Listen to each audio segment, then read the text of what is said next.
Earlier you talked about that particular night, April 3rd, 68. From your recollection, describe for you For you, April 4th, 68. Well, I can't give you a recollection because I have none. I don't remember that day at all.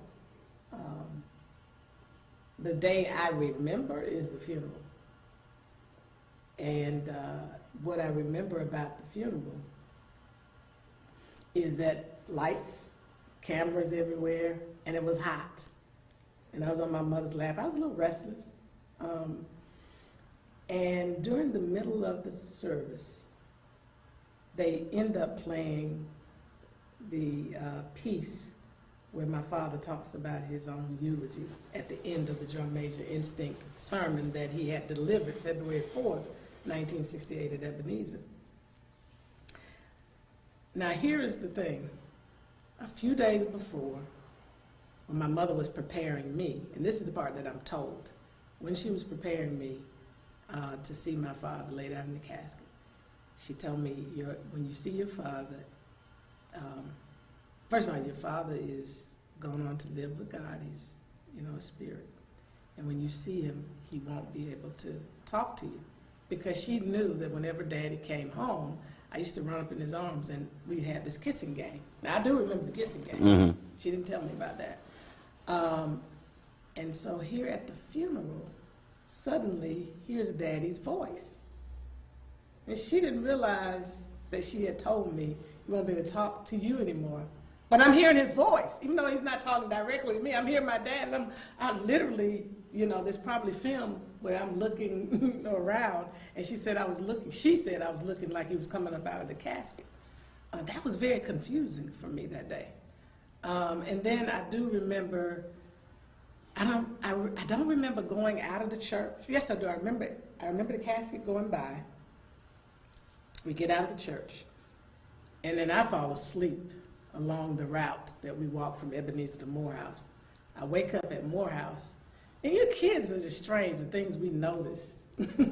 So I'm looking up at the stage, and it just looked like something was not angled right. It was like something was crooked, and that's all I remember. I don't remember speeches. I just remember my dad's voice at the actual funeral.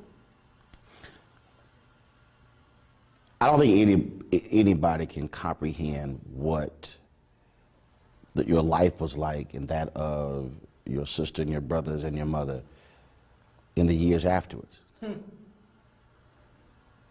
Because this huge figure, who for you is Daddy, mm-hmm. but for the rest of the world is this icon. Talk about that, having to go forward and he's not there. Yeah.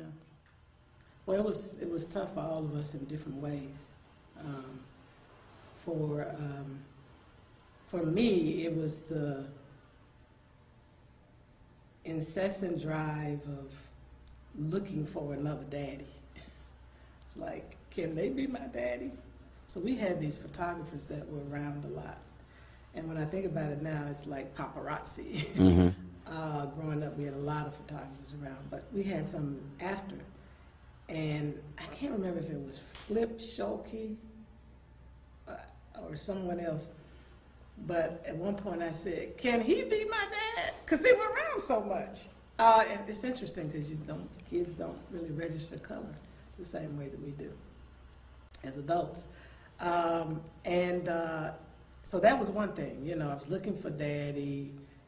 Uncle Andy became, like a surrogate father to all of us. He was actually the only one who stayed around, really, out of everybody. Consistently came by to see us and everything. And then there was another gentleman, Bob Green. I don't know if you know Dr. Robert Green, mm-hmm. who's an educator, worked in the movement in the latter stages. But they came around a lot. The other thing for me is that initially I was fearful that something would happen to my mom. So in the initial stage, I was like, please don't go. Because when she would leave to go out of the house, out of town especially, I didn't know she would come back. So, we had that kind of trauma. And my journey was probably totally different from everybody else's because they had, including Dexter, they had an opportunity to spend time with Daddy on the road doing some of the work. Dexter got to go with him to tour some areas of Mississippi. Martin and Yolanda, Martin went with him there as well, but Martin and Yolanda got to go on a couple of marches or so. I didn't do anything. So I'm the child that is clueless as to whatever has taken place.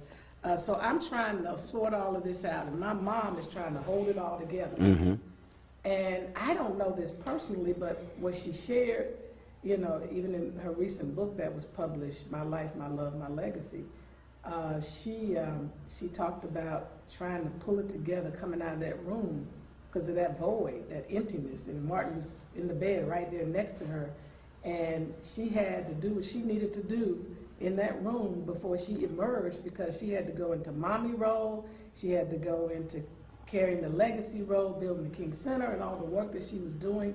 And I never saw my mother really cry. She was just this strong figure, but she helped to try to translate all of this for us and help us understand that our Father made an important sacrifice for all humankind. And I think that's what helped us ultimately, because I went through my cycle of hating, anger, and still struggle a little bit with the anger. But I think because of the things she taught us along the way and that she modeled, it kept us. Because, I mean, what we went through, and then my uncle the next year, being found in his pool mysteriously, and he didn't drown, no water in his lungs. He was there when Daddy was assassinated, so we're thinking something's connected. According to, you know, the accounts of Alveda and the brothers, that Vita heard him say, you know, I know you know something about my brother's. No, she heard her father say, I think she said, I know you know something, or that somebody said, I'm coming after you. Or, oh, he said, I'm coming after you or something. I can't remember. I don't want to get it wrong. But the point is that he was mysteriously found in his pool. Then my grandmother gets shot. Right. So we're dealing with, for me, in a matter of 6 years as a child, I'm trying to sort through all of this. So by 11 years old, Dad is assassinated. Uncle's killed. Grandmother's killed. In 6 years. In 6 years as a child. So I couldn't figure all of this out, and I didn't talk a lot as a kid. So you can imagine I'm holding all of this in, and my mother did in the early stages brought a psychologist in, a psychiatrist actually, just to check on us to see if we were okay. And they felt that we were okay. The problem is they didn't come consistently. And so we're carrying this stuff, processing this stuff. PTSD. Yeah, and we're being taught about love, about forgiveness. We're being taught by our grandfather, be thankful for what you have left when you gather the family together. So, you know, I've had a lot of processing to do in my adulthood because we just kept moving. Mama kept us focused on the work, you know, the importance of serving and giving. You know, I tell people to this day, you know, not only with anger, but I'm still trying as we approach this 50th anniversary of his assassination. I've had a lot of emotional moments. It's almost like I'm not reliving. It's like, to a certain extent, I'm going through it fresh because I didn't get a chance as a child to really go through it in a way that I could process different stuff. And so for me, one of the biggest things that I've been dealing with throughout various seasons of my life is having to share my parents with the world. I mean, that's just been tough. And going back through the cycle of, wow, I didn't even get a chance to spend that mommy-daughter time. My mother, because it was not just my dad's loss. I lost, because my mom was she worked within the movement, had a critical role, you know, advising him, doing freedom concerts to raise money for the SCLC, was a part of the peace movement herself before he even spoke out against Vietnam War. But she was there for my first 5 years. And then suddenly, my extracurricular activities seldom came. And so I'm having to process all of this now, and here's the assassination coming up because it brings all that back up. That Daddy was assassinated. Mommy had to shift. everything associated with that. Having to do this publicly all the time, you know, you know, and it's tough. It is tough. For you, April 4th cannot be an easy date every year.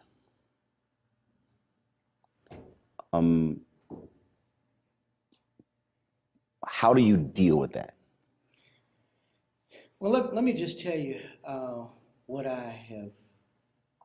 I first have to acknowledge the loss to my mother of her husband and my siblings, our father. That's the very first thing. That was a loss that cannot be replaced.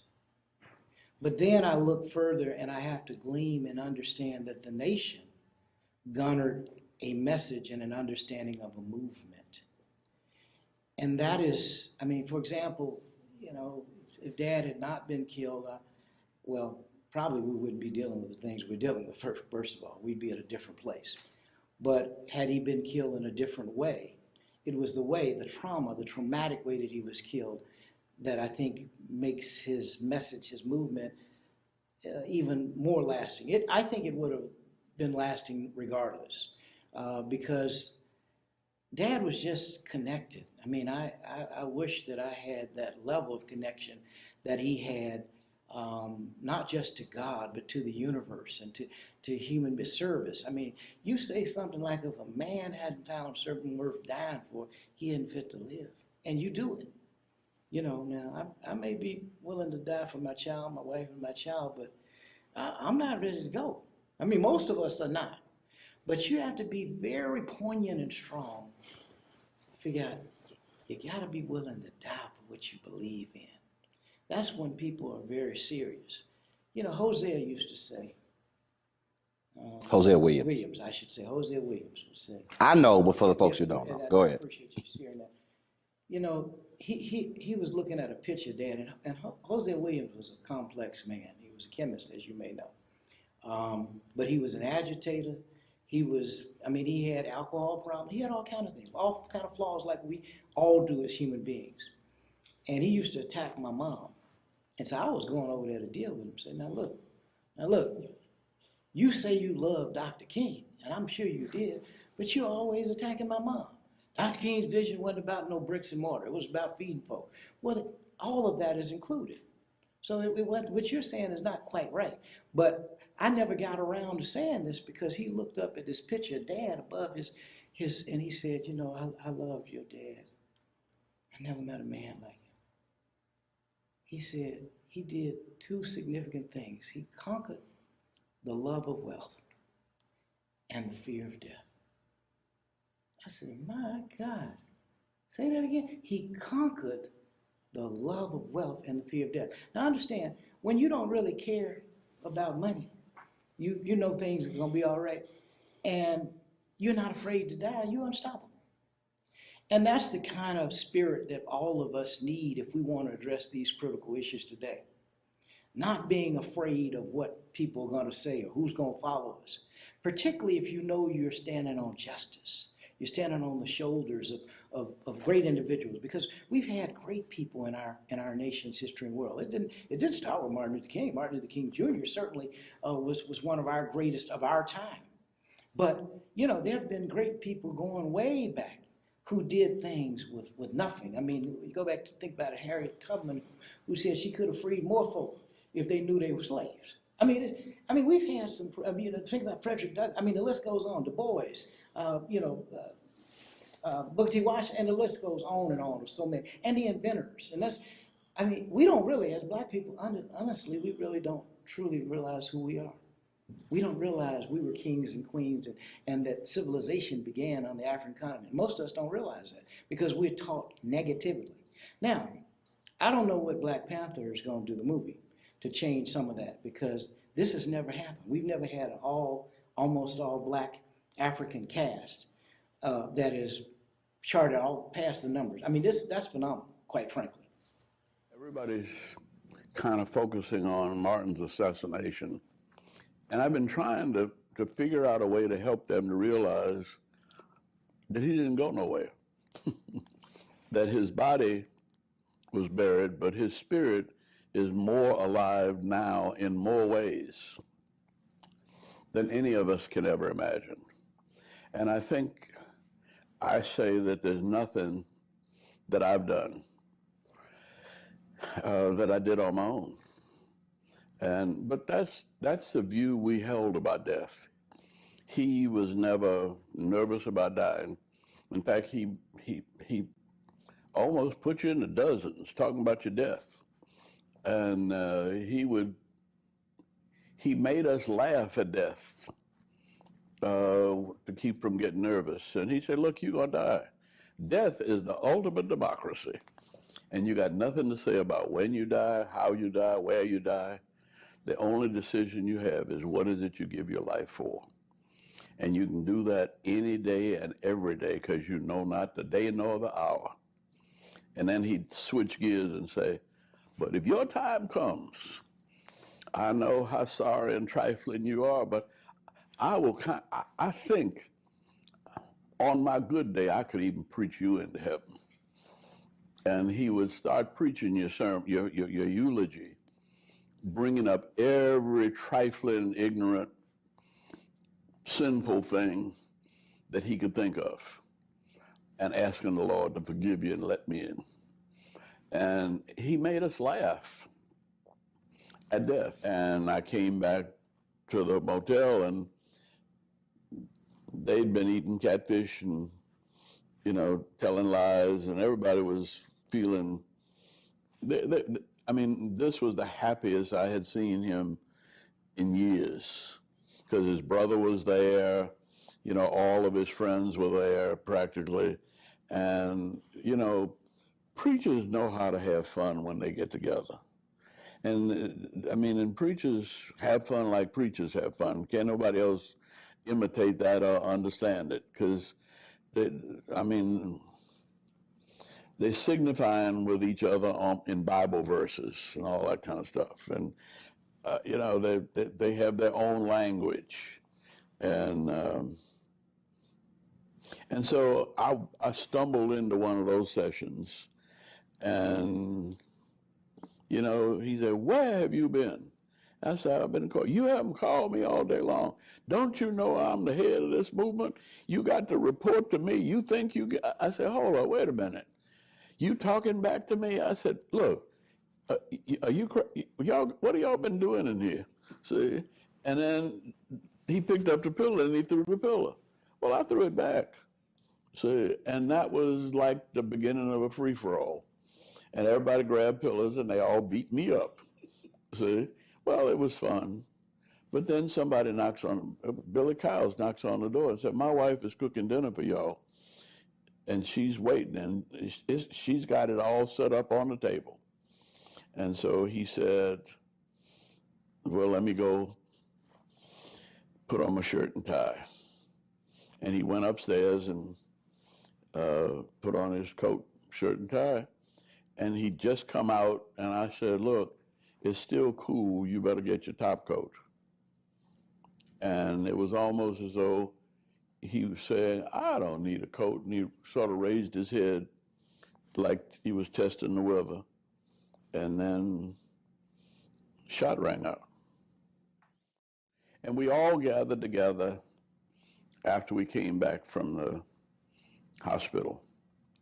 And we all decided that you can slay the dreamer, but we will keep the dream alive.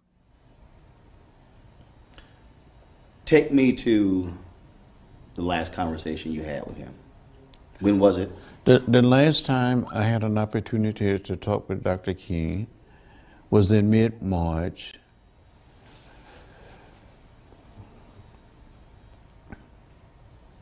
Just before he went to Memphis. It was at Pesca's hotel, a restaurant. He had been meeting with a group of rank and file members of organization working with low-income or poor people. They were black, white, Latino, Asian American, and Native American. Because he wanted the Poor People's Campaign to look like America. And he kept saying, I will see you in Washington. And he never made it to Washington. The night that he was assassinated, that evening, I was in Indianapolis, Indiana, campaigning with Robert Kennedy, working toward his nomination, the Democratic nomination for president. And when I heard that Dr. King had been shot, I didn't know his condition. When Robert Kennedy came to speak, he said, we have some sad news tonight, that Martin Luther King Jr. had been assassinated in Memphis, Tennessee. So prior to him saying that, you didn't realize it. So when that audience found out, that's when you found out. That's right. When the audience heard the message, I heard it at the same time. And I cried. And I said to myself, will we still have Bobby? So I went back to Atlanta and helped in preparation for the funeral and stayed there for about 2 weeks. I got back in the campaign and went to Portland, Oregon, and with Robert Kennedy. And then I went on to Los Angeles. And I teamed up with Cesar Chavez, and we went to these wealthy neighborhoods and homes of primarily white citizens, urging them to vote for Bobby Kennedy rather than for Humphrey or Eugene McCarthy. Went to churches. We had an unbelievable motorcade through the city, and there was these black athletes like Rayford Johnson and the big guy, Rosa Greer, trying to hold Kennedy in the car. And you saw hundreds and thousands of people, especially in the African American community, in the Latino community, rallying for Bobby. And he invited me to come to his suite that evening, and he joked with me. He said something like, John, you let me down today. More Mexican American turn out to vote than Negroes. And he was just joking. But I truly felt that when Dr. King was assassinated, I said, well, we still have Bobby. In less than 2.5 months, he was gone. And I think something died in America with the death of Dr. King and Bobby Kennedy. When I talked to Jim Lawson, I said, in the aftermath of Dr. King's death, what did you do? He said, we went back to work. He said, we had work to do. He said he did not grieve until July. He said that's when he just broke down. Were you in the same place where there was still work to do? That there was no time to feel sorry and to mourn? Well, we were caught up in the moment. It's you had to continue to work. We had a major national election coming up, so I didn't mourn that much. But every single day I thought about Dr. King. Matter of fact, I went back to Atlanta between the campaigning effort and trying to support others. And my doctor said, you need to rest. And made it possible for me to go to the hospital and just rest for about 2 weeks. And then I got back on the road, supporting local candidates, trying to get people registered, turn people out to vote. Became a delegate to the Democratic Convention. I was a junior bond. We were supporter. Mm-hmm. We were challenging the Lester Maddox delegation of Georgia. And I had a half a vote in the convention. And I voted for Ted Kennedy in honor of Bobby Kennedy. He said, Doc, pow. And somebody said, get low, because it was a hit. and we didn't know what the hit was going to be spraying bullets. So I was on the ground, and the Rav was in the room. I think Roland must have been downstairs. Rav, Billy Cowles was about so far, turning to go down the steps, and there's a picture of Andy, Billy Cowles, and some of them just and they later pointing that way. And that pointing is that the bullet didn't come from that way because he's on the ground. It came from that way. So the police who had their guns drawn. Go the way the bullet came from. The bullet came from that way. That's that picture. Mr. Withers, the photographer, he was there. And he scooped a couple of jars of blood, tried to give me one and Ralph one. I couldn't touch that blood. I remember Ralph coming back. My son, my brother been shot. I'm his dearest friend. Ralph, Martin, hold on, we need you. Hold on. Martin, hold on. But Doc was gone at that point, you know. And so I just got up and wrapped myself off, and I was standing next door, the room next door. I called Mrs. King. She was in the bed. She said, Jess, how you doing? I said, I'm doing this fine. I said, Mrs. King, couldn't quite get my mouth together. I said, I'm reading. I said, Doc been shot, I think, in the shoulder. I knew better. I couldn't say what I had just seen. Didn't want to chick up in that way. I said, but you should try to go and see him if you can. She said, I'll be there momentarily. She got up out the bed. And apparently, for 7 or 8 minutes, someone called, the press, and said he was dead. Man, bedlam broke out. I mean, the fires around the country. But what excited me the most was, I think it was Reverend Joe Lyre that said, we can't let one bullet kill a movement. We went through all the trauma of his death. I remember being in the room with Harry Belafonte and Sidney Poitier and Robert Kennedy, talking about what Dr. King meant to us. And doggone, we were in Washington, and Robert Kennedy got I was at home, and my mom woke me up and told me. And I remember her crying, and when I seen her cry, I started crying. I mean, it just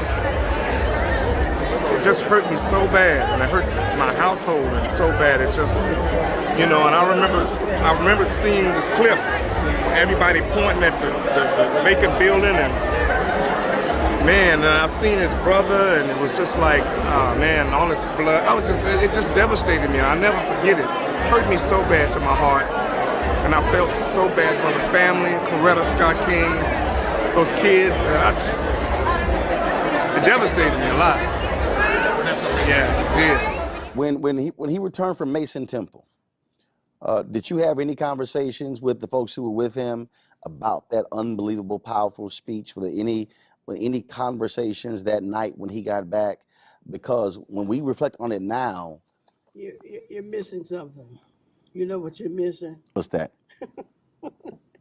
When he returned, did you have any conversations about what he was missing? He wasn't missing anything because I never left him. Andy never left him. Ralph never left him. We were always a team. We were always a team. We were. That's not an exaggeration. But we would. I don't know what it was, but we wouldn't have left him. I'm gonna cry. The last conversation you had with him. All right. Last conversation. You write it in your book. Yeah. That it was the next day. I was walking down the street with somebody's balcony with a big plate of fried chicken. And you wrote in your book that it was April 4th. I don't remember days like whatever the day was. I'm gonna walk you through. It was April 4th, and you had a meeting in Atlanta, and you had a meeting with Dolores Harmon, and you said, I got to get back to Atlanta. And Dr. King said, no, we need to talk about plans to training in Memphis. And you said, I got to get to Atlanta. He kept telling you, you can get a later plane. And you said, I got to get back to Atlanta. And you said the last words to you were, get a later plane. And you left Memphis that afternoon. I do remember that I had left, but I also remember that I had a big plate of fried chicken from somebody's house. That in those days, people would cook for each other. Mm-hmm. And this woman was glad to cook a plate of chicken, and she knew Dr. King was going to eat some of it. So he really loved eating that fried stuff. So there's nothing to talk about except he loved to eat fried chicken. What is it you would want to know?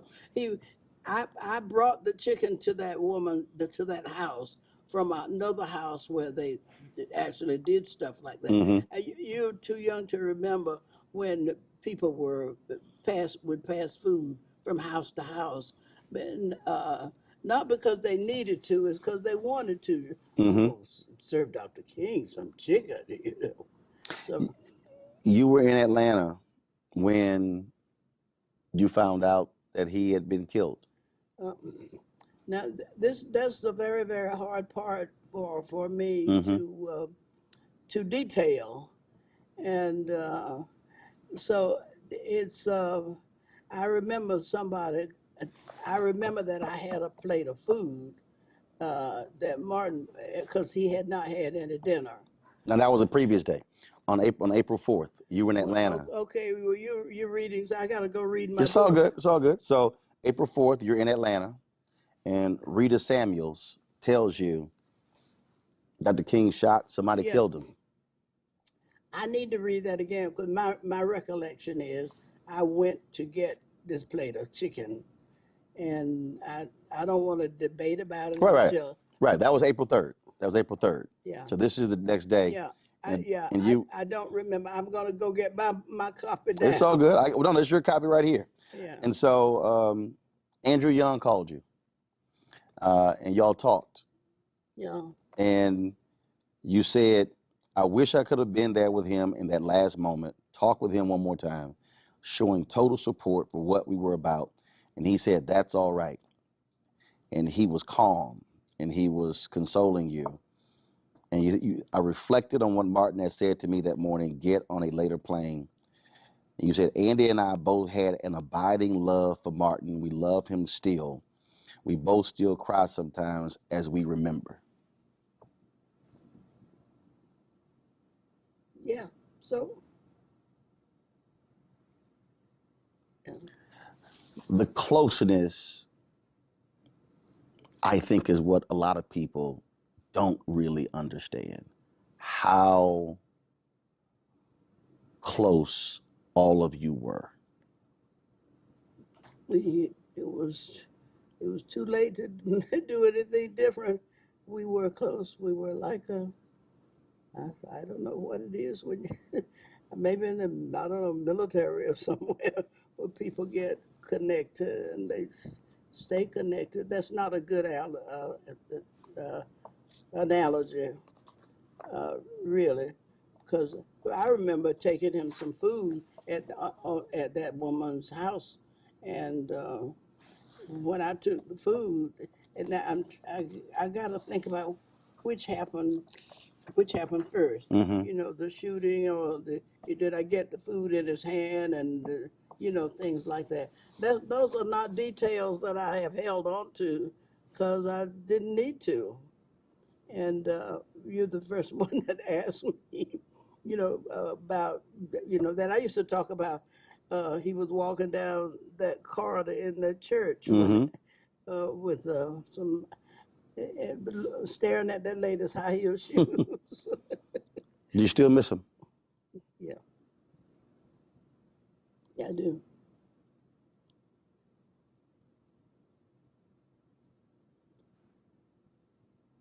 Probably always will.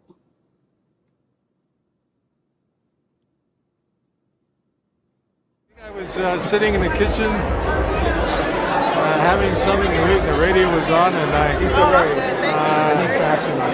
like a lot of people, I guess I was in shock. Excuse me, miss. Can you move down, please? I'm sorry. And wept. And well, you know, I played Martin Luther King on the stage on Broadway, and so I got a chance to meet the family, spend time with a lot of the family. So it was a very special. Well, it was obviously a devastating moment for all of us. Martin King always talked about the fact that he would be shot down in the streets of the nation in the midst of this campaign. He started talking to us about that actually with the assassination of John F. Kennedy in November 63. Were it not for a promise you made to your wife, you probably would have been on that balcony. Well, who knows? Yeah. But y'all were meeting, y'all, I mean, all of those different. Well, as a family, we try to eat dinner together each night, so. And you told me, you said, Yeah. I'll be home by 6. That's right. We agreed 6 o'clock dinner, and so I was on my way home. I was in the kitchen with Dorothy when we heard the news over a television set that Dr. King had been shot. At 6:01. Now I just left him, not too long before that. I was stunned when you said we immediately went back to work, that you did not really grieve until July. You said it was the work. That's right. Yes, that's right. Well, in the midst, like these terrible times in which we live, doing creative work on behalf of truth and justice, on behalf of people, on behalf of the wonder of life, on behalf of dissolving sexism and racism, doing work is one of the best ways for us to grieve. So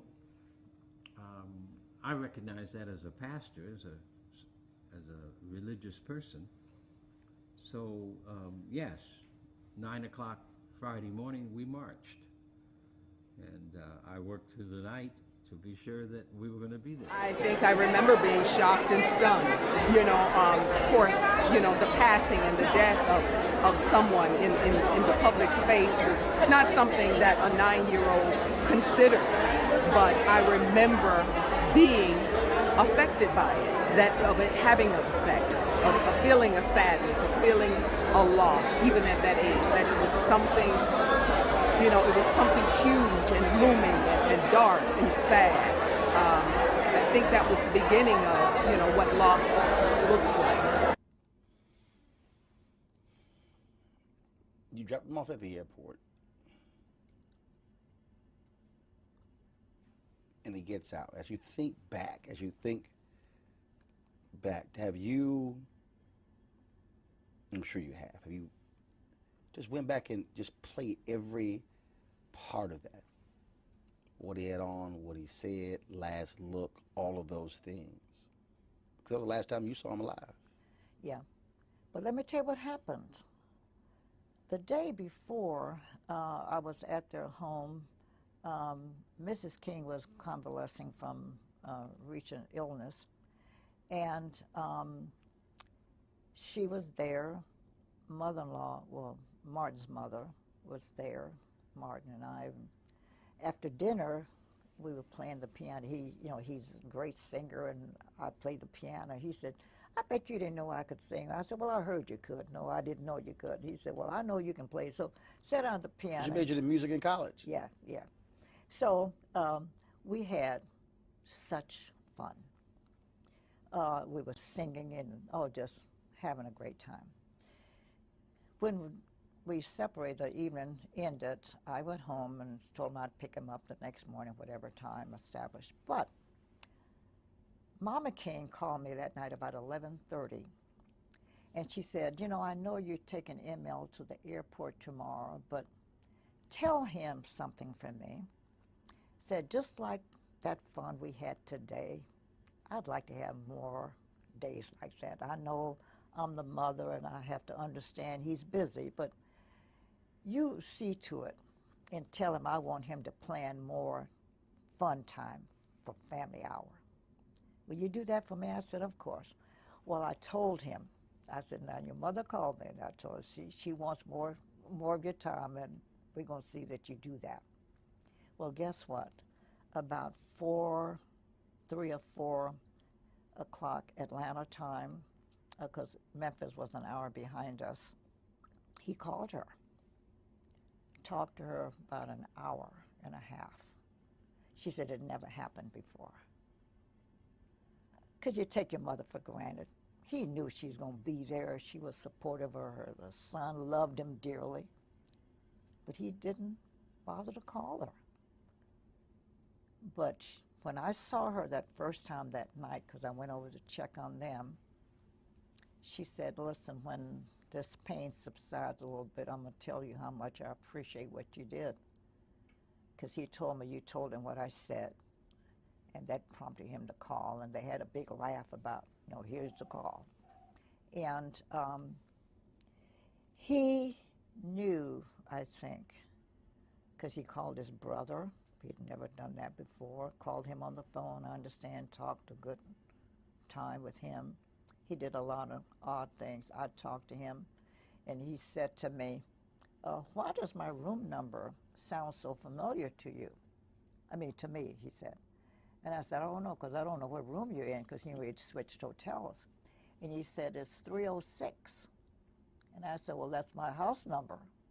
And I said, you've been here enough, so I guess you make it the relationship. And I said, oh, that all of these things were odd things that happened that day. April 4th. Uh-huh.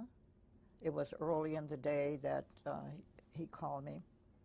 And then it called his mother, called his brother, and Andy said they were playing pillow talk, pillow throwing, whatever. After he came back from court, yeah, came in and they had played, a pillow fight. Yeah. And so he did a lot of things that day that were unusual, I understand. I wasn't there, I was here. But he did a lot of unusual things, Oh, I tell you something else that was most unusual. Coretta's favorite gift is red roses. And every birthday, her birthday's in April. April 27th is her birthday. Now he left on, it was March, I guess, when he left Atlanta. Mm-hmm.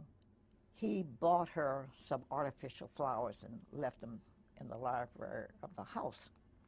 And he told her to go get the flowers. And no, he told the housekeeper to tell him, when he leaves, go get those flowers out of the library. She was angry. He said, did you get those roses? So she said, yes, but I'm mad about it. He said, why? He said, because they're artificial. And guess what he said to her? I didn't know whether I would be here on your birthday or not, but I wanted your roses to be here. Now, he died. That was April 4th. Well, that was April 3rd when he talked to her. Her birthday is April 27th. Mm. He said, I don't know whether I would be there in person for your birthday, so, but here are your red roses. You know, she kept those roses a long time. Mm-hmm. 6:01 p.m., April 4th. Shots ring out. How do you find out? I was having dinner with the Grand Dragon of the Ku Klux Klan. And the maitre d' knew my relationship with the Kings, and she came over to the table and gave me a note. Well, we were talking. I was busy talking, and she said, did you hear about Dr. King? I just folded up the note and kept talking.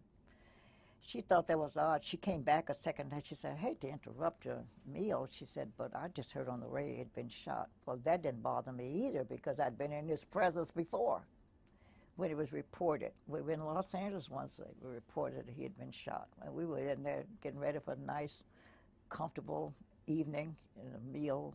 Well, not just he and I, but, you know, several of us were together. We had a big laugh about it, that they said, I think the guy had 8 sticks of dynamite and said, I think I got him, you know.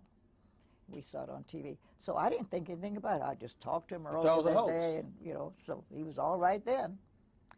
And I said, well, maybe I'd better go to the phone. I went to the telephone, and their private lines were busy. And that's unusual, all the lines to be busy. And I said to my guest, I think I'd better go over there. So I then drove over, and as I was getting to her driveway, she was backing out. The mayor was there and the police. They were taking her to the airport. And she said, oh, I've been trying. She left the window down. It was raining. She said, I've been trying to reach you. I've got to go to Memphis, said, and she had a housekeeping staff, but she knew I had a special relationship with the children. Said, will you check on the children for me. I don't know what's going to happen. Because see, when they called her, they didn't they didn't tell her he was killed. They told her he'd been shot and injured. So when you're driving up, you still think it's not true? Well, I think something must have happened in order for the mayor and the police Right. to Once, come as I get said, her. I knew but as you're something driving happened. over, you're going, okay, we've heard this before. Let me drive over. Yeah, right. But then Yeah. when you turn that corner and then you see Yeah. police and the mayor, that's when it hits you. Just something. Okay, something happened. Something did happen. And so you pull up, she rolls the window down, but she doesn't know that he's gone. That's right. She didn't know. And it wasn't until she got to the airport that she got the call that, and I think the mayor got the call that he is gone. And so Martin's secretary was there at the airport to join her, and they went to the ladies' room, and that's when she got the real official word. And then she came back home. So you're in the house with the children. And I stayed. I didn't leave there until 5 days later, 6 days later. You know he's gone. Did you wait for her to return to tell them, or they made aware, the children? Oh, I would never, not even consider telling the children. She came shortly, I guess, after, well, I guess they could speed, but she came, it didn't take her long to get to the house, and she came in telling her staff and everybody. And by now, the house is filling up because everybody else now has heard. But she said to her staff, do not tell my children. I'll do that myself. And so her bedroom was at the end of the long hall in the house. So she decided to make that her solace. And then people up front would answer the phone and then direct the call back to see if she would take, and I'd be the interceptor. I just stayed with her. But she got ready to go tell the boys, and she asked me to go with her. And she had a death grip on my arm, tightly, trying to tell the children. She told Dexter first, the younger boy, that, your dad has been seriously hurt. She couldn't bring herself to say. She said, your dad's been hurt. Well, how bad is he hurt? She said, pretty badly, I understand. But we'll talk about it later, but, he's not coming home. And I've got a lot of things to do. And he said, well, if he's hurt bad, and he jumped out of his bed. He said, if he's hurt badly, why are you still here? You all do everything together. Why are you still here? And he was chastising her. And she said, oh, well, got a lot of decisions to make. And she was calmly still holding me so tightly. And then we went to the other side of the room, which was the other boy's side, Martin. And she told him, he was older, so she said, it's pretty serious. And so we got a lot of decisions to make. I don't know what we're going to do first, but it looks like he's very, very serious. She still can't say. She couldn't say it. She couldn't say it. And he said, well, what must I tell my children? My friends at school tomorrow. So she said, well, you're not going to go to school, so you won't have to worry about that. And he leaped up. What do you mean? I have to go to school. Miss Davis said there'd be no cutting her classes. And I laughed later, not at that moment, but I said, oh, that teacher put fear in those kids, cutting these classes. But she finally got out of the room, and then she had a sigh of relief, that she finally had told them. Now, Bernice was too little. She was only like 4, I think, and didn't understand. But Yolanda came in, and she sat on her mother's bed right beside her, and they embraced, crying, like, we're big girls, we're not going to cry. Daddy wouldn't want us to cry, so we're not going to cry, Mommy. We're going to pull this thing together. The two of us can do this. And they are wailing. The most poignant moment. That was a difficult moment for me, and I guess I was crying too, because they were just embracing tightly, saying, we're not going to cry. We're not going to cry. But what, so they finally said, okay, we're going to work this thing out. As the calls were coming in, they would assume Mrs. King would want to talk to the president.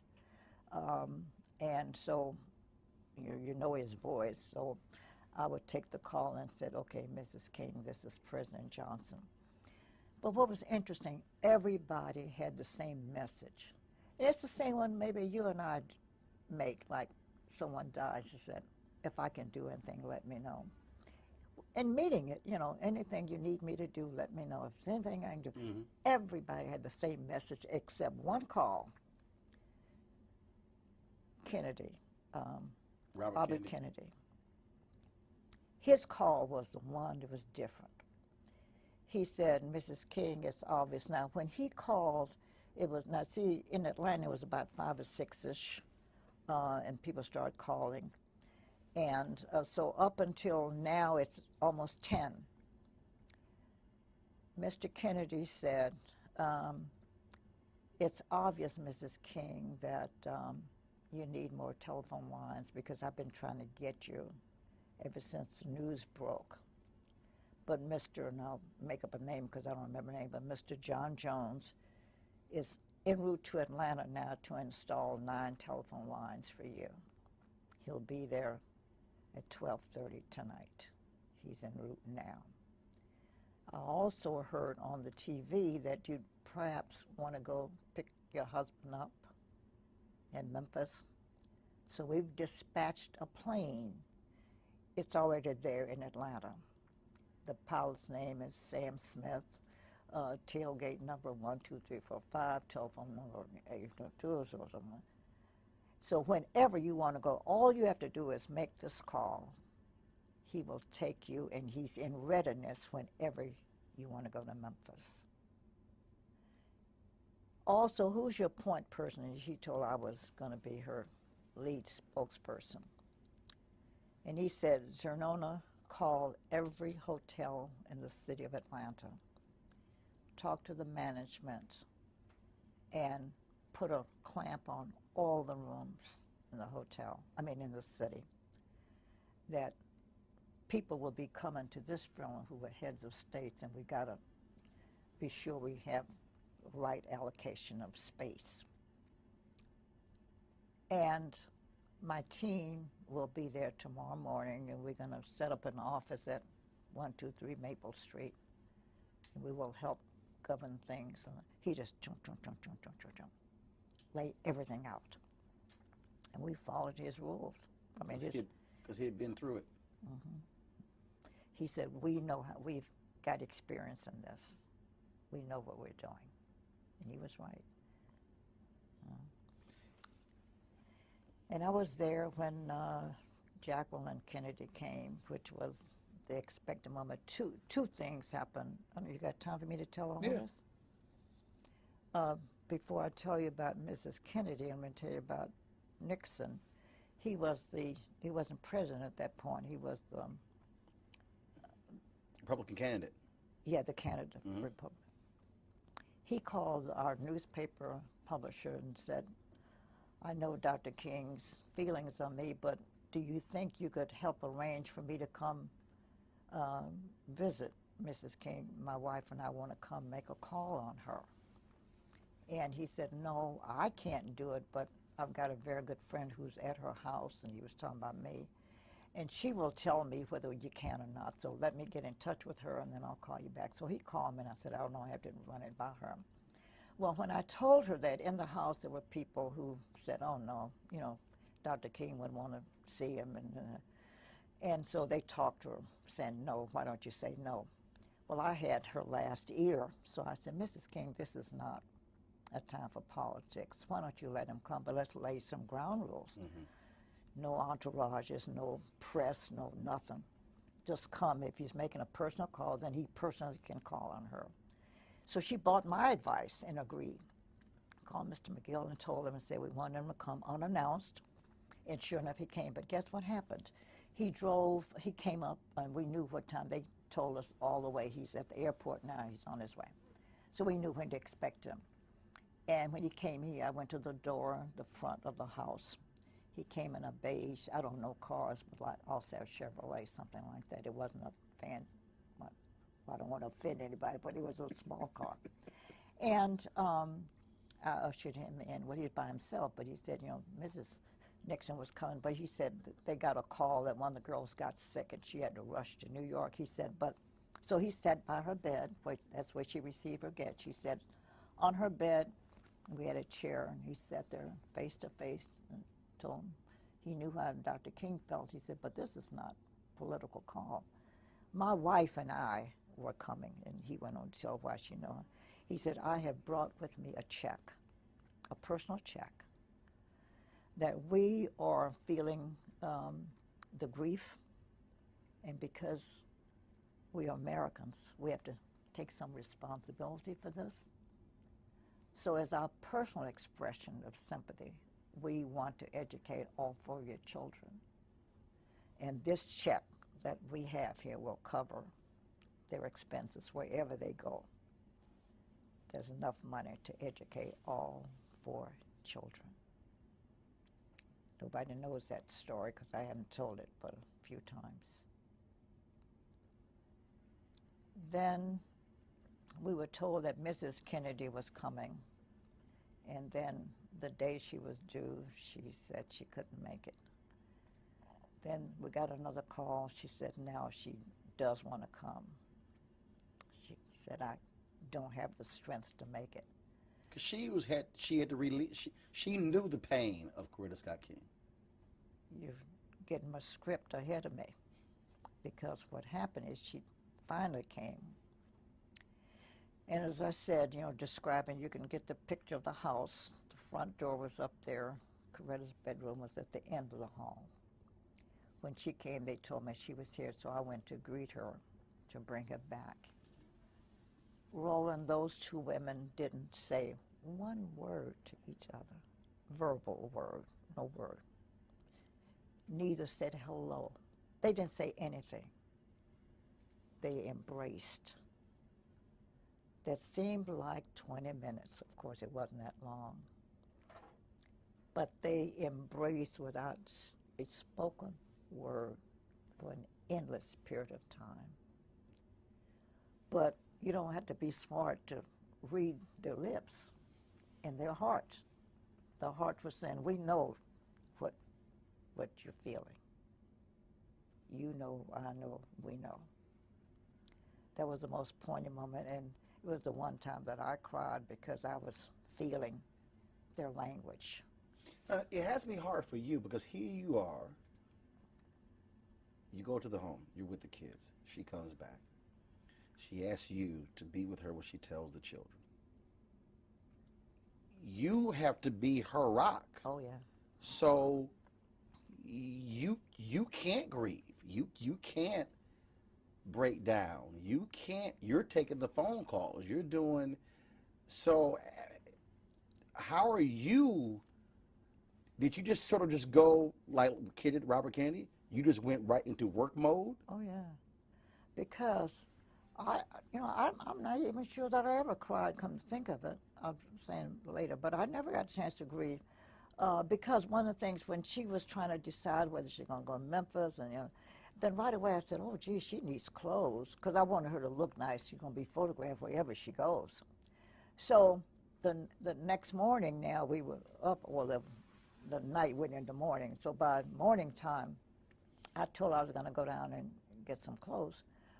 And I did. I went to a nice little shop downtown Atlanta that had nice clothing. And I told the man that I've come to pick some things for Mrs. King. I have no money. I wouldn't dare take time to ask her for a credit card, and I don't have any money, so will you trust me to pick what I think she wants, take it home, and if she likes them, we'll keep them, and I'll come back and pay. If not, I'll bring the clothing back. And he agreed to those terms. Well, I picked out a lot of stuff. Came home. As I was getting into the house, I had a man there who helped me because I had all these clothing. In the lobby, in the foyer of their home, Belafonte and Stan Levinson, and Stan Levinson was the Jewish friend who'd been with him a long time. Very close advisor, Dr. King. Exactly. And said, what are you doing? I said, oh, I wanted to look nice, so I bought a lot of clothes. And I told them the story. I didn't have the money. And they said, well, we wanted to look nice, too, and we know you know what she would look good in. They both gave me a credit card. Said, here, we don't care what you buy. Buy what you think you want for her. Here are the cards to pay for them. So when I came home, when I saw her later on, after the people subsided, she looked at my stuff and liked everything I brought. And I said, oh, I go back empty-handed. So I said, and I told her the story. I had money. Because she said to give me her credit card. I said, oh, no, I got 2 credit cards. I went back, and guess what? The owner of the store said, you got a balance here? I thought he had lost his mind. I'm the same one who just left you with all your clothes. And he said to me, I've come to pay for them. He said, listen, I'm a white man in America. And I have to take some of the responsibility of having the climate that created this. So the least I can do is cover the cost of the clothing. You have a zero balance. You know. And I had also designed her headdress. And I had gone down to our department store, which was Macy's at the time. And we had a laugh because they asked me what time was I coming. And I said, well, I don't know. I was so busy, I don't have a schedule. I don't know. He said, well, it doesn't matter. We'll stay here till you get here. The store closes at 5. So if you're not here, I said, can you find the back door? And I laughed. I said, I'm black. I know where all the back doors are. So he said, you leave the back door open. I can come through the back door. Sure, if that's because the store was closed, I went through the back door and told the lady, this is what I think I want. I had never designed anything either, so I said, this is what I think I want. And so the lady agreed to, do it up. And I said, and don't stitch it, just kind of baste it. So, she's got to approve it, and she may not like it.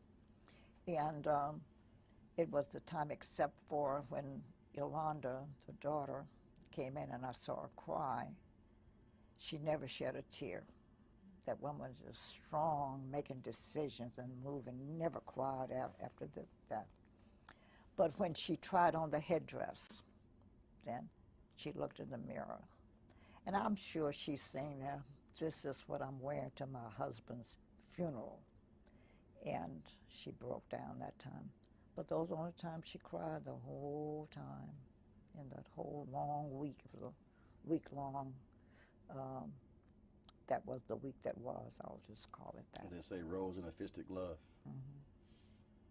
When you went to the airport, you accompanied her to the airport when his body was returned from? No. I didn't see the body until, let me tell you that story, because the day he was ready for viewing, because I've been doing a myriad of things, while they had announced that there was going to be a public viewing at 11 o'clock, at that moment we were at the church.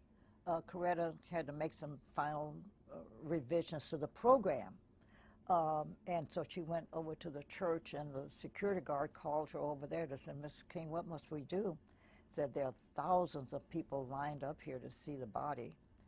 And so what must we do? And she said, oh, and it had begun a misting rain, and the worst kind of rain is a mist, it's just falling on you.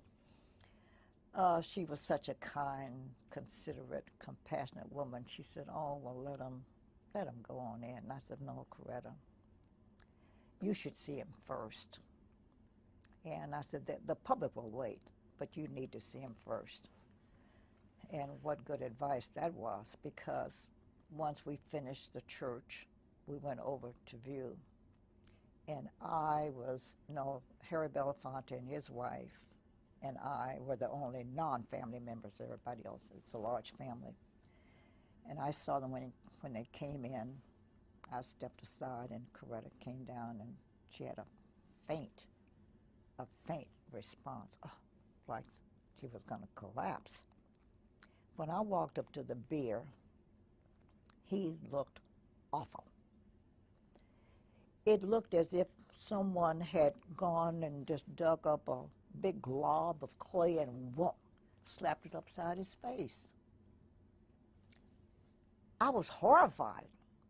So I stepped over quietly to the mortician and said, "Sir, is there anything you can do to the side of his face?" He crashly said, "Miss, his jaw was blown off. That's the best I could do." I was shocked. Loudly in the Loudly. presence Coretta of the all of them family? could hear. Oh, I was so angry with him. And I finally said, "Forget him." And I said, "Something has to be done," because he looked horrible. I mean, this big old glob of stuff. And so Coretta and I, they're sitting down. Oh, and I looked at Mama King, that's the mother, who's dark-skinned. And then I saw Belafonte's wife, who was white. And back in those years, women always carried loose powder. And I was hoping that they had some. And I said, "Mama King, you got any powder?" She said, "Oh, yeah." She gave me her powder, which was dark. "Julie, do you have some?" And she said yes. Hers was white. So I took the two and stood over the casket, looking at Martin's face and making myself a little roux of a mixture. Belafonte came over, took his handkerchief, and put it around Martin's neck. And so I'm dabbing to see what I've got here, trying to match the other side of his face to get a balance to it. And I finally got it. And Coretta smiled. And so I'm brushing the excess off of Martin's face. And Belafonte and I never knew what happened to the handkerchief. It was his handkerchief he had taken out of his pocket. And the excess, we folded it up.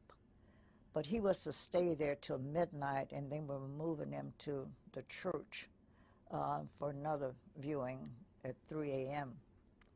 And so I did it again because the body oxidizes with air. And so I went and did it again. So I did it 3 times before the actual funeral. Martin Luther King, I believe at least a year before he was assassinated, began to understand that he had gone so far that it would be almost impossible for him to escape danger, if not death. And so we began to talk about it. And up until the very end, when that last night at the Memphis meeting of garbage workers, when he said he was ready, that's the way Christians like that think about life. They want to be ready when the time comes. And I think he was preparing himself. And yes, when he branched out into the Vietnam War and met criticism, when the Poor People's March did not materialize in the way he thought it would, and even then people thought he was out of his element, he began to understand that he was accumulating enemies in what we then call the power structure, from all over the country and all over the world. And here's why I believe that Martin Luther King probably died at peace, because he had prepared himself for death. Describe for you April 4th, 1968. Where were you? What were you doing that day? I'll never forget that day. I remember, I think I almost woke up to it, to learn of it. And as much as we had learned of his encounters with danger, I have to tell you, Roland, assassination I was not prepared for. I was young and married and just had my first child, and for me the civil rights movement would go on, or some version of it, forever. Yes, I knew King was in danger. And yes, Malcolm X had been assassinated. Mm-hmm.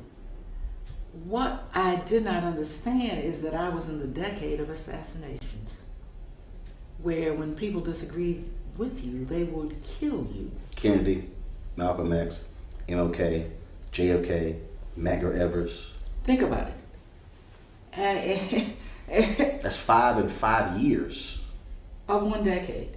And what is not coincidental is that if you look at the decades of the 20th century, none was more robust in change, and in change that brought results. It was as if the country had a cataclysm, a lot of change, a lot of reaction. It was a strange period, Roland. See, that started for me, that strangeness and that unbelievableness that that was happening to a lot of our political figures in those days. Started to me with the assassination of John Kennedy. You know, I never will forget that day in my life, or any of those days, because I was actually on my way to a business meeting when they came on the radio and interrupted and said they at that time they were just saying they thought he was dead, but he had been shot in Dallas. And I'm thinking, my God, this is the 20th century, and this is the United States of America. And you mean to tell me our president can be assassinated? I mean, back in the days of Lincoln, but okay, fine, it was, you know, but not in the 20th century, with all the protection and all the pre-planning for his routes and all the stuff like that. He could be assassinated. That was unbelievable to me. I actually saw Robert Kennedy get assassinated on TV. I was watching that night, you know. So Martin Luther King. Now, for Martin Luther King, who was Martin? Martin Luther King was the main warrior for the black people, as far as I'm concerned at that time, you know.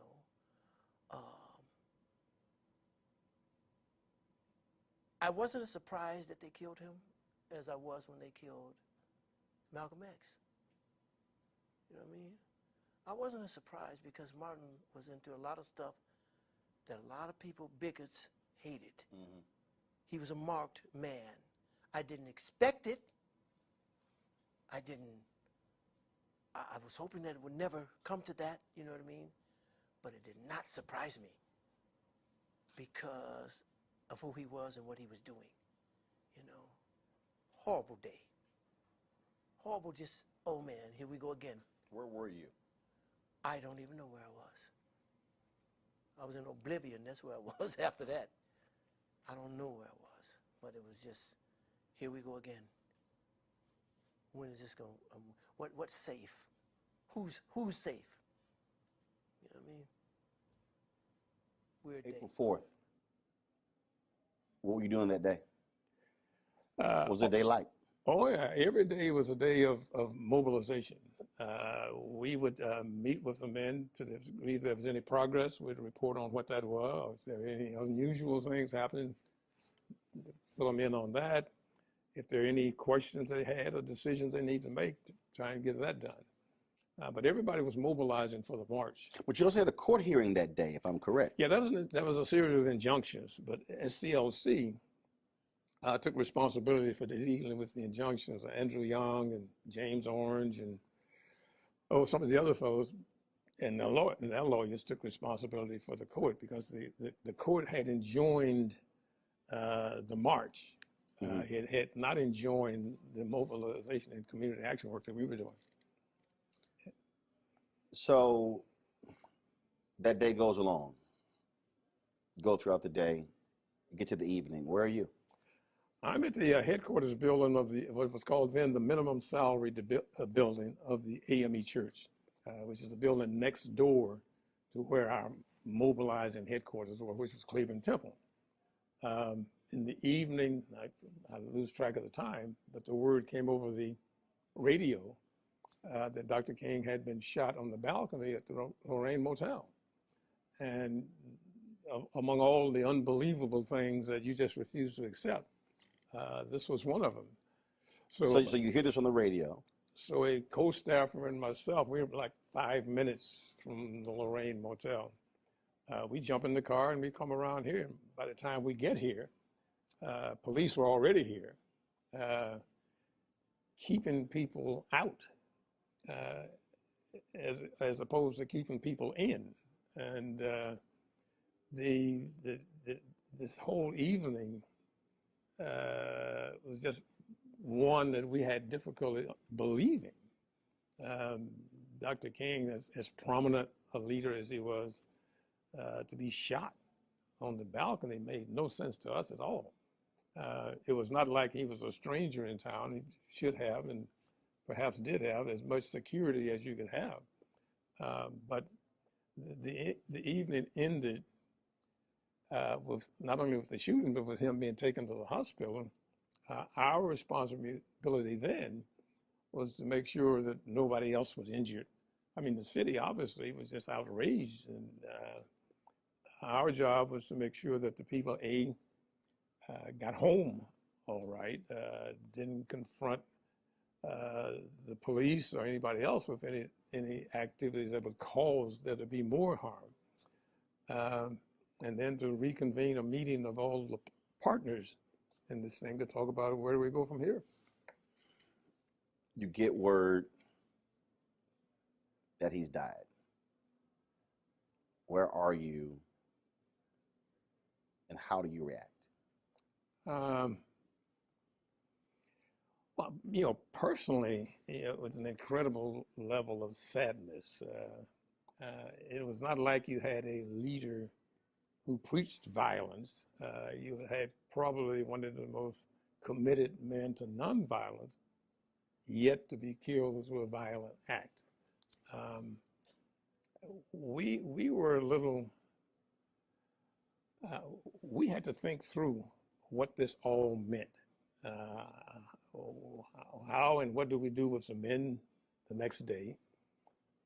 How do we handle the notification across the country as to what was taking place in Memphis, and at least whatever advice we were going to give to other folks, how they should react. And clearly, the country was beginning to go up in smoke. The anger that was across their major urban areas was just incredible. I interviewed Reverend Jim Lawson, and he said the next day he went to work. He said, we literally did not have time to stop. And he said it wasn't until either July or August that the grief hit him. He said, but literally, he was completely in work mode. Well, I think that's typical of everybody, and certainly Jim, who was such a major part of this. We had 1,300 men, 1,300 families, who knows how many children that were a part of all this. We had a community by now that was totally mobilized in support of them. There needed to be direction given. There needed to be a conversation with the leaders. There needed to be addressing the young people, many of whom had become reluctant supporters of the strike, but they were supporters. We had to at least make sure that no one gave reason for added violence against any community members. And to try as best as we could to prepare for what ultimately became a major march on behalf of Dr. King himself. And we were getting deluged with calls from all over the country of people who really want to know, is it real, is it true, is it, et cetera. I distinctly remember a call from Byatt Rustin, who was on a radio show in Westchester County someplace, where people were equally upset. And I think Byatt mentioned on the radio, if you want to do something to help people in Memphis, send $1.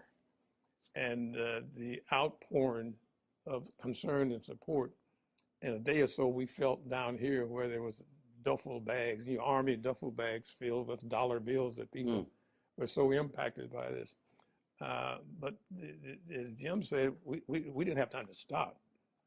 We almost went from his death mode to mobilizing for this major march that we got committed to.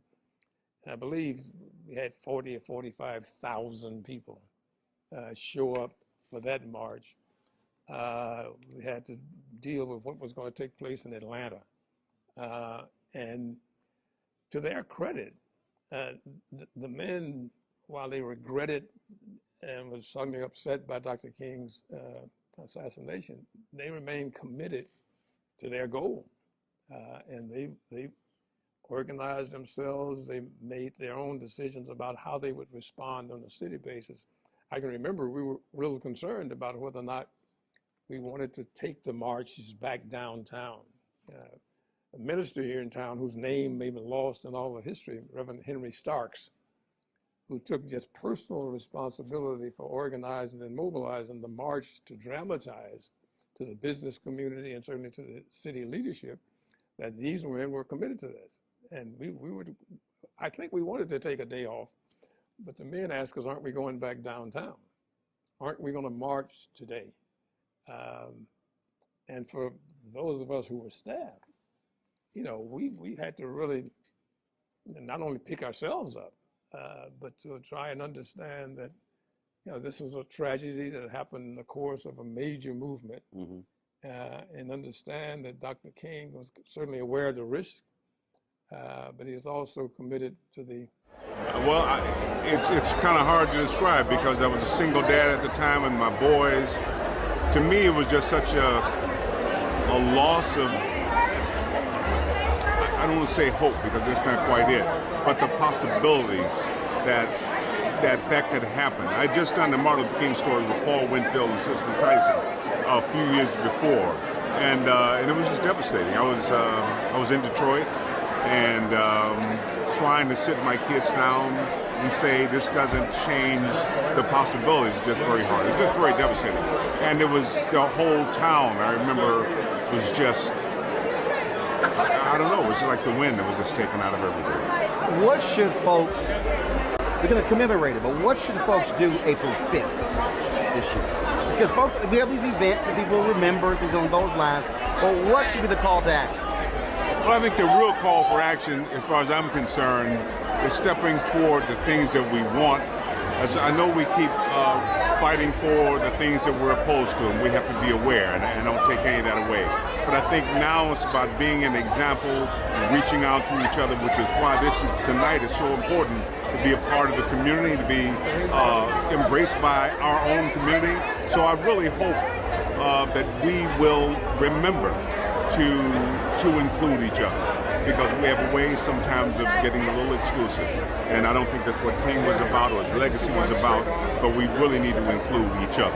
We get really caught up in a lot of diversity. That's a wonderful thing, but for us, I think we need to embrace our brothers and sisters. I had finished shaving and was standing on the balcony, and there was some staff down on the ground. And Ralph was putting aftershave, Mr. Aftershave on, when he heard what he said sounded like a firecracker. And then he looked down and saw the soles of Martin's shoes. And he ran outside. And the staff was up crying and all carrying on. And he said, "Stop acting like sissies. Call the ambulance. Call the ambulance. You don't have time to cry. Call the ambulance." And he called the ambulance, and when they got there, the ambulance came. And they got in, Ralph got in, and took Martin on to the hospital. And Ralph said to Martin, he grabbed his head, he said, "Ralph, Martin, this is Ralph, this is Ralph, this is Ralph." And he grabbed him up and held him. And he said, Martin whispered to him, "Please, Ralph, take my people forward." And Ralph said, "Oh, Martin, oh, Martin, oh, Martin." And he never said another word. He was gone. Oh, wow, when they said that Martin had been shot, Coretta called me and said, "Juanita, we always kept a bag packed. because we never knew when we were going to have to move instantaneously. So she said, Martin has been shot, and we need to go to Memphis. I said, okay, I'll meet you at the airport. And as we turned into the airport, they announced Martin Luther King just died. And my little children were in the back, and they just started screaming and hollering, oh, Uncle Martin is dead. Uncle Martin is dead. Uncle Martin is dead. Oh, what about Yoki? What about Yoki? Because my daughter and Yoki were like, you know, they were in diapers together. So they were each other's first friends. So we got there, and the chief of police and everybody was around Coretta. And because I told you we were getting ready to go to Memphis. And I said to her, I said, well, Coretta, I'll meet you back at your house. So I left there and went on to her house. And I stayed there that night. And I said, well, Coretta is, you know, what are we going to do? I said, I'm just so glad Ralph was not there. I said, because they would have gotten two at the same time. They would have gotten both of them. I don't remember grieving at all. This was what you always expected, all right? But you knew also that that wasn't going to end the struggle. And it's the struggle that you were concerned about. And you were the struggle that Martin was concerned about. It was, that's what it was all about, right? Is that it wasn't about, well, Martin is dead, and so let's go home. And that's nonsense. You would work harder because you didn't have a Martin King. We knew that everything was going to change. Describe for you April 4th, 1968. What were you doing that day? Where were you? April 4th, 1968, I was in my office in Wall Street, and I was leaving early because I was preparing to go down to Memphis, Tennessee. I had already talked to Martin earlier and to Bernard Lee and Andy about the logistics, about I want to be sure that you're going to have somebody meet me at the airport so you can take me directly to the place where he was speaking. Okay. So I'm rushing to go to the airport. And the phone rings, and I said, I don't answer the phone. Then something said, I don't know. I said, answer the phone. So I picked up the phone. It's Harry Belafonte. I said, Harry, I can't talk to you. I'm rushing to the airport. I'm going down to see Martin now. He said, you got your television? I said, no. I said, he says, Martin's been shot. I said, what? So I turned on the television. And there, that's all it is. Martin Luther King Jr.'s been shot, you know. I get on the phone. I can't reach anybody. All the lines are busy. I can't reach Billy Kyles. I can't reach anybody. Can't reach Bernard. Can't reach anybody. Can't anybody meet me. And I'm trying to decide what to do. And the phone rings again. You know, I wasn't even paying to the television. The television's in another room, and I'm trying to get through on the phone. Harry Belafonte, he says, Martin's dead. And he says to me, well, what are you going to do? And I said, well, what do you think I should do? He said, I don't think you should. Harry says, I don't think you should go. I said, we should get some more information. I don't think you should go. So I hang up the phone. And the very first thing that came into my mind was, they finally got him. They finally got him. Sometime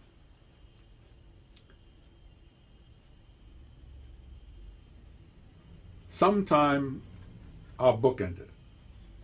Sometime between April 4th, 1967 and April 4th, 1968, I had come to the conclusion that was not a question of whether Martin King would be assassinated. It was only when. And I discussed it very closely with Stanley Levison. And he said, well, this has always been a danger. I know. I said, no, Stanley, you don't understand. Something new has happened. He said, yeah, I agreed. No, but I was really, and I was, you know, also angry, but, and so when that happened, they finally got him.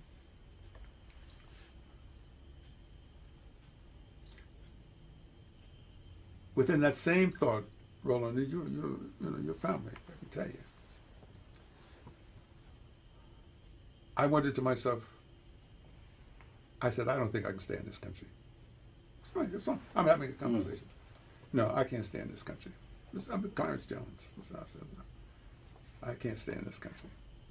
The anger was so seething, you know. And I was drinking more heavily than I drink today, you know. I was drinking, you know, martinis and traveling throughout the South. I was drinking my Jack Daniels and so forth, you know, hanging out. Orville Billingsley, you know, you couldn't have a conversation with Orville Billingsley, you drank. You know? So I was just, the anger was just beyond. I had made a personal judgment. I said, Clarence, you have to leave this country. That's what I'm talking to myself. I said this to Harry. I said, Harry, I can't stay here. So why? I said, because I don't think I have the discipline. I said, I was afraid. I mean, I had such crazy things like, I was 37 years old. He was 39, okay? And I'm thinking to myself, you know, I hear about all these bad guys in the Blackstone Rangers and how they're going to do this. I said, but I was trained in the Special Forces unit. You know? I said, all these talk about, I said, I really know how to kill. I mean, this is the way this really said. I really know how to kill a person 10 different ways. You know, that's the way I was trained to do that. And I thought to myself, I ought to figure out how to get in touch with some of the guys that were in the Army with me. And so this is how you asked me this question. I began to think crazy things. I think, you know, maybe I ought to go out and talk to the, so help me God, maybe I should go out and talk to the Blackstone Rangers and so forth. I said, you know, they're probably going to see me in my suit. They're going to say, who were you? But when I finished talking to them, I said, no, all you guys are walking around bad with your little guns and so forth. You don't know how to do a damn thing. I said, what you need to do, I mean, this is the way I was thinking. I said, I need to think whether or not, and you know, I was influenced by Che Guevara in my writings. I was, you know, all these things. I mean, Che Guevara can do it, and Castro can do it, you know, and if Ahmed Ben Bella, I was sort of going through I was going through all the liberation people. I mean, it's sort of crazy. Like, who am I, this middle class educated lawyer? But I had some training. I mean, I was training. And so I said, that's what we need to do. I said, everybody else is out there selling wolf tickets because they don't know how to do it. I said, they don't really know how to kill, but I know how to kill. And so help me God. So I said, I want to see if I could be. And then when I began to think of myself, I said, I can't believe that I'm thinking this way. Okay. And I shared a little bit of that with Harry Belafonte and another fellow, a good friend of mine out in I told Al Sampson and Benny Johnson in Chicago, you know. Bennett said, calm down. He said, if you want to sit with the Blackstone Rangers and so forth. So I had to, I went, after the funeral, so forth, I had to get out. I think I went to France and Italy for a little while. But the anger was so intense. It was so intense. They finally got him. Now, by the way, February 15th, I'm sitting with James Comey in his office, former FBI director. I'm sitting with him for about an hour. I got some nice pictures with him.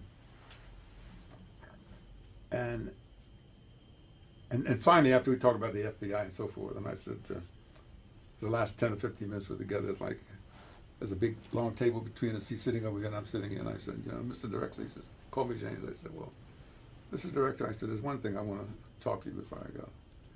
I said, it's about the assassination of Martin Luther King Jr. I said, I know the Warren Commission, some kind of commission, you have these files, and I think maybe some of the files are not even going to be opened up until a later date. And I said, you don't have to say anything. I said, I just want to tell you something. I said, now, you know, some of the King children went into the prison, and they actually talked to James O. Ray, and one of them, Dexter, they said, no, I don't believe he killed my father, you know. Well, I believe that James O. Ray pulled the trigger. I think the evidence is abundant that James O. Ray pulled the trigger of the rifle to kill Martin Luther King Jr. But James O. Ray did not wake up in the early morning of April 4th, 1968, all by himself and say, today is the day I'm going to kill that King nigger. No, no, no, no, no, no. Martin Luther King Jr.'s assassination was the result of a cold, calculated, premeditated conspiracy to kill him. And I believe that conspiracy goes right to the feet of the Hunt brothers in Texas. That's what I believe. Okay? I can't prove it. But that's what I believe. But don't insult my intelligence to think that some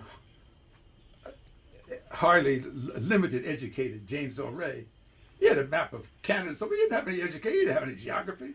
Where did he didn't know that? It was clearly was so forth, you know. And so he leaned over to me and says, you have some very strong opinions. I said, yes, I do. So I said, you and the government may think that the case is closed, but I don't think so. And he said to me, you didn't hear me say the case was closed, did you? I said, no. You didn't hear me say the case was closed, did you? I said, no, sir. Deep, right? And you know, by the way, I mean, you don't know, I'm going to tell you. He has a huge, Comey had a huge desk in his office. Mm-hmm. Had a glass top on it. Under the corner of the glass top is a photostatic copy of the memo from Robert F. Kennedy, from J. Edgar Hoover, mm-hmm. to Robert F. Kennedy, asking the authority to wiretap Martin Luther King Jr., in which the Attorney General had to countersign it, and it shows, okay, do it. Okay, do it. He says, the reason I'm showing you, Mr. Jones, is every time there's a meeting of agents in my office, particularly a new agent, before they leave, I make them look at this, and I says, the FBI can never become that agency again. Describe April 4th, 1968. What were you doing? Where were you? Well, you know, I had left the country. I left in '67. Like a lot of people, I was not going to be drafted. I had sent my draft card in and just said I wasn't going to go. And decided that, you know, the other choices were 5 years in jail or leave. And I thought, well, I'd always wanted to see the world, and saved up, my wife and I saved up whatever money we had, and we left in early fall of '67, and came back. Where'd you go? I just ran around Europe, went to North Africa for a little bit, and just any place that, actually we started in Northern Europe, it got cold, we started moving toward the southern part. Spain was kind of like California, so we spent a lot of time, we were thinking about staying there for a while. But she got sick, mm-hmm. and we had to come back. and that was in late March of 1968. And got to my parents' house, and turned out that she was diabetic, didn't know it, and was just losing lots of weight. I think she's under 100 pounds, and put her in the hospital. And your parents' house where? In Los Alamos, New Mexico. Okay. And so while she's in the hospital, turn on the TV, learn about Martin Luther King being assassinated. He was assassinated right there in Los Angeles. So for me, it was just a way of saying, look, this country is in real trouble. I mean, I recognized at that point I gotta live here, deal with the draft issue, get a draft lawyer and all that sort of stuff. But I knew I didn't have to read Martin Luther King's Chaos or Community, because what I came back to was chaos. And I think that the 50 years since then have been kind of putting a lid on it and assuming that the problem's going to go away if we just don't look at it. And I think that his book is that reminder that, look around the world right now. Democracy and diversity is a difficult. Vincent Harding, who I admire a great deal, and you know obviously, he said we should have advanced courses for everybody in democracy and diversity, because if you are investing your destiny to a group of people, and they're not like you, different religion, different, other things, you're going to have to learn how to work with that group of people. And I don't think we as Americans understand that takes work. And if it doesn't, you're going to have serious. April 4th, 68. Where are you? What's that? April 4th, 1968. Memphis tragedy strikes. Where are you? How do you find out? How do you feel? You're talking about Dr. King's death? Yeah. I was here in Tuskegee at that time. And of course, I was very sorry and very, very upset over his death.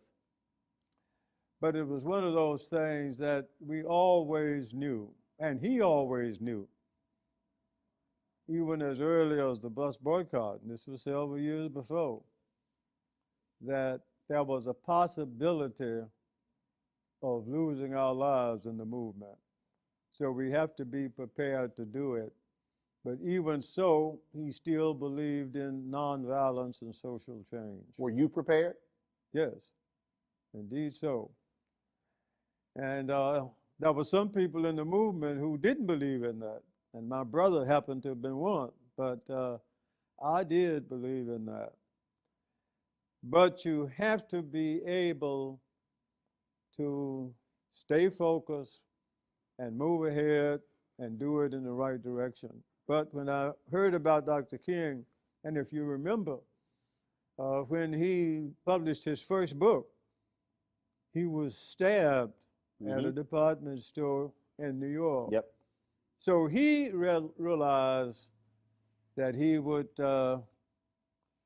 may get killed. And he knew that was always a possibility. But, you never want those possibilities to happen. And I was very sorry about it. But we couldn't stop. He wouldn't want us to stop. And we didn't stop. And we continue.